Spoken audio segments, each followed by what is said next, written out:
Nandi stood in the dim light of the office bathroom, her back aching as she scrubbed the floor.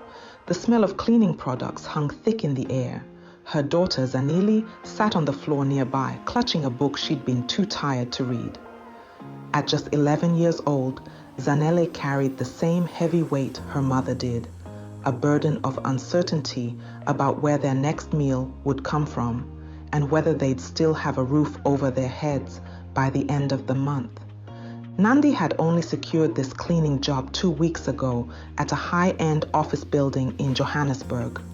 Life had been unforgiving since the death of her husband, Sifo, 2 years earlier.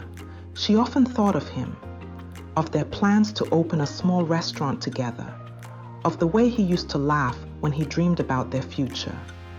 But his sudden passing left her in ruins. The funeral expenses, their meager savings, the spiraling debt. It all came crashing down.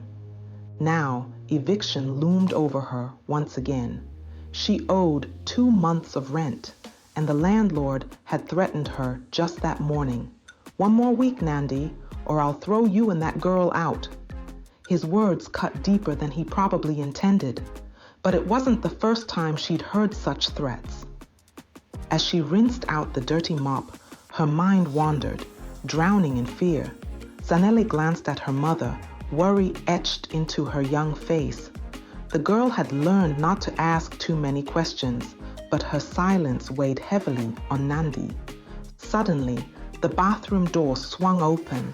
Nandi, startled, yanked the mop too quickly, and the bucket tipped over, sending water cascading across the floor and soaking the feet of a man in a crisp, tailored suit. Nandi froze, her breath catching in her throat. "I'm so sorry," she blurted out, reaching for a towel. The man's face twisted with disgust as he looked down at his drenched shoes and trousers. His anger was palpable.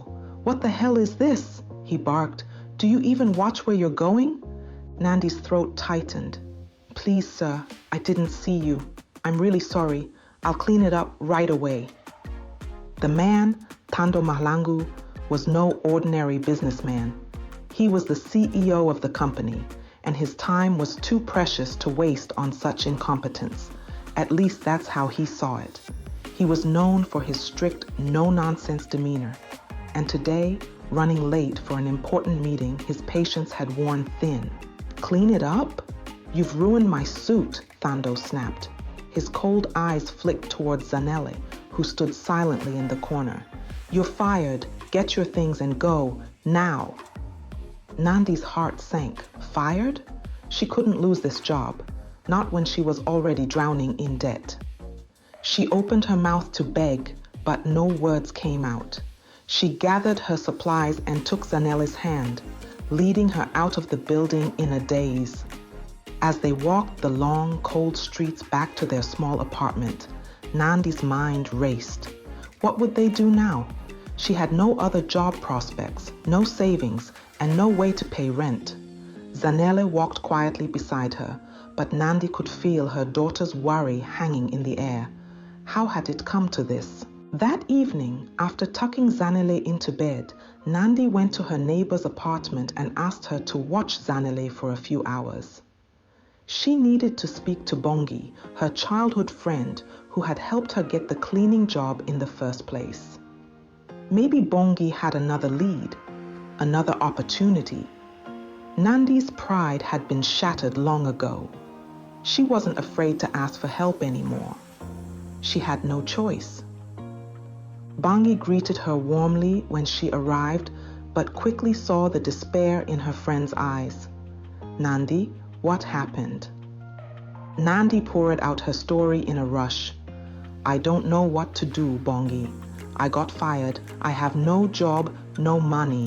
The landlord is kicking us out next week. I don't want to go back to the shelters."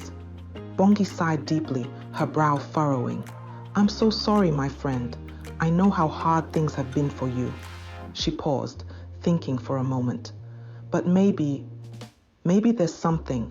A friend of mine mentioned a family looking for a live-in housekeeper. It's a big house, fancy place. They're rich. I think you can bring Zanele with you. I'll give you the address. Nandi's hope flickered, fragile and hesitant. Are you sure? You think they'll hire me? Bongi gave her a reassuring smile. I'm sure. Just go tomorrow morning. You've got nothing to lose. The next morning, Nandi woke Zanele early, dressing her daughter in the best clothes she had. We're going to do our best today, okay? Nandi said, trying to sound confident, though her heart was heavy with anxiety. Zanele, always quiet, nodded and gave her mother a small, serious smile. As they approached the address Bongi had given, Nandi's steps faltered. The house in front of her was massive, a sprawling mansion surrounded by well-kept gardens and a high gate. It was the kind of home Nandi had only seen in magazines or through the windows of expensive cars. She hesitated at the gate, a wave of insecurity washing over her. I don't belong here, she thought, her hand trembling as she pressed the buzzer. The gate opened after a moment, and Nandi led Zanele inside, walking up the grand driveway. A middle-aged woman in a neat uniform greeted them at the door. You must be Nandi, she said kindly, introducing herself as Mrs. Van Wyck, the head housekeeper. The house was even more intimidating inside, high ceilings, polished floors, and chandeliers that seemed to sparkle in the morning light. Mrs. Van Wyck led them through the house, explaining the job. The family is away for now, but they'll return soon. You'll be responsible for cleaning the common areas, the guest rooms, and managing the house. It's a lot of work, but you'll have a small apartment in the back for you and your daughter. Nandi nodded, feeling both overwhelmed and determined. She had no choice but to succeed here. She immediately set to work, scrubbing the floors and polishing surfaces with a vigor fueled by desperation. Zanele helped where she could, quietly dusting shelves and tidying small spaces. As Nandi moved to the living room, something caught her eye on the mantel, a framed photo. Her heart stopped as she recognized the man in the picture. It was Thando, the same man who had fired her just the day before. Her hands shook and she dropped the cleaning rag. What was he doing here? Was this his house? Panic surged through her, and she considered grabbing Zanele and running out the door, but before she could react, she heard the sound of a car pulling into the driveway. The front door opened and footsteps echoed through the hallway. Thando had come home. Nandi stood frozen as Thando walked into the room, his eyes landing on her. His expression shifted from confusion to disbelief, and finally, a flicker of recognition. You, he said, his voice cold and measured. What are you doing here? Nandi's mouth went dry, and she stammered, I didn't know this was your house. I'm just here to work, sir. I'm so sorry. Thando raised his hand to silence her, his gaze hardening. First you spill water on me, and now you show up at my home? Are you following me? No, sir, Nandi said quickly, her heart pounding. I swear I didn't know. My friend told me about the job. I just needed the work. Thando was silent for a moment, his eyes moving to Zanele, who stood quietly by the window, watching the exchange with wide, anxious eyes. He hadn't noticed her the day before. Is this your daughter? He asked, his voice softening just a little. Nandi nodded, her throat tight with fear. Thando sighed, rubbing his temples as if trying to process everything. He glanced at the clock on the wall. Finish what you're doing and leave when you're done. I'll pay you for the day. Relief flooded Nandi's chest, though it was tinged with disappointment. She nodded and quickly got back to work, her hands trembling as she scrubbed the floors. Zanele helped in silence, her worried eyes following her mother's every move. As Nandi finished scrubbing the last of the floors, her mind raced with a whirlwind of emotions. She had survived the day, but the uneasy tension still lingered in the air.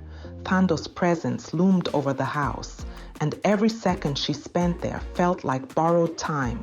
With trembling hands, she gathered her cleaning supplies, her heart heavy with uncertainty.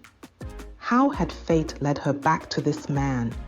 The very one who had stripped away her only means of survival was now offering her a day's pay under his own roof.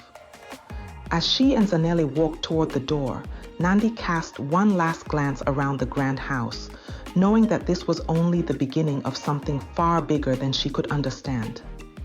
But what would tomorrow bring? Could she truly navigate this unfamiliar world? Could she protect her daughter from the storm she felt brewing just beneath the surface? To be continued. Look out for part 2 of The Second Chance, dropping this Thursday at 2 p.m. Eastern Time. You won't want to miss it.